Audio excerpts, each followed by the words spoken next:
Chers amis, vous est-il déjà arrivé de prier à la maison, de vous poser la question si la prière avait plus de poids à la synagogue? Dans la paracha de cette semaine, paracha Teruma, la Torah détaille la réalisation des ustensiles qui allaient se trouver à l'intérieur du Mishkan, le tabernacle, et la construction du Mishkan lui-même.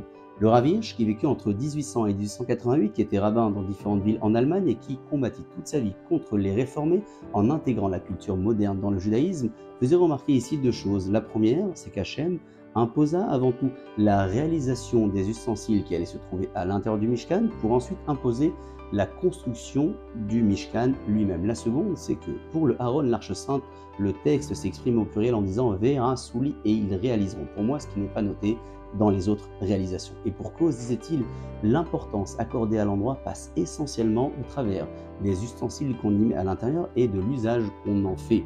Le peuple d'Israël que nous sommes se réalise pleinement à l'aide de la Torah. C'est pourquoi l'Arche Sainte, qui allait donner toute la dimension au Mishkan, devait être réalisée par l'ensemble du peuple d'Israël. À nous d'en tirer notre propre conclusion et de considérer que, autant que cet homme d'affaires choisira la meilleure adresse de la région pour recevoir son client afin de donner de la dimension à son rendez-vous, ainsi nous allons nous aussi privilégier la synagogue pour notre prière en donnant de la dimension à ce rendez-vous quotidien que nous avons avec Hachem.